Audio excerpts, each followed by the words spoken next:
ఆడపిల్ల పుట్టిందని ఓ వివాహితును అత్తింటి వారు వేధింపులకు గురి చేసిన ఘటన ఎన్టీఆర్ జిల్లా కంచకచర్ల మండలం కీసరలో చోటు చేసుకుంది.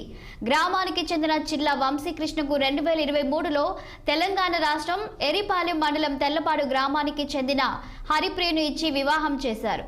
కొన్ని నెలల తర్వాత హరిప్రియ ఆడబిడ్డకు జన్మనిచ్చింది. తొలి కాన్పులో మగబిడ్డను ఎందుకు కనలేదని అత్తింటి వారు వేధింపులకు పాల్పడినట్లు బాధితురాలు ఆవేదన వ్యక్తం చేశారు.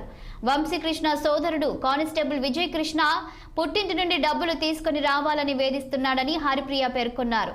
కానిస్టేబుల్ అండ చూసుకుని భర్త వంశీకృష్ణ తనను తరచూ కొడుతున్నాడని వాపోయారు హరిప్రియ.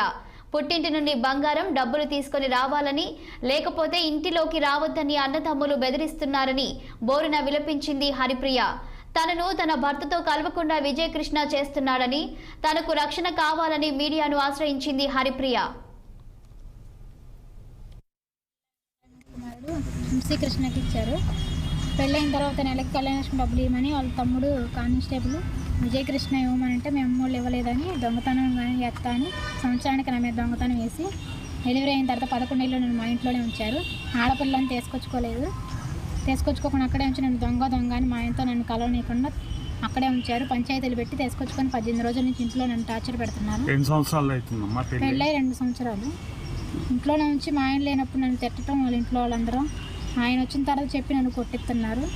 కానిస్టేబుల్ మొత్తం ఎంత చేపించేది. కానిస్టేబుల్ ఏమైతాడమ్మా నీకు? నాకు మరిది. అతని పేరేంటమ్మా? విజయ్ కృష్ణ. ఎక్కడ చేస్తాడు? సచివాలయంలో చేస్తాను. వాళ్ళే కాకుండా వాళ్ళ తోటకోడళ్ళ అమ్మ నాన్న వాళ్ళ తమ్ముడు వాళ్ళు కూడా నా మీద కొట్టడానికి వస్తున్నారు. కట్నం తెమ్మనా? వాళ్ళ బంగారం చేపిమన్నారు.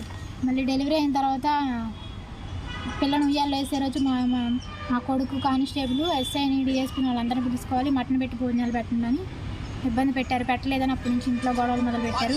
నాకు మా ఆయనకి గొడవ పెట్టి ఇప్పటివరకు మమ్మల్ని ఇద్దరిని కలిసి ఉండించిందే లేదు. 18 రోజుల నుంచి ఇద్దరిని వేరుగా ఉంచుతున్నారు.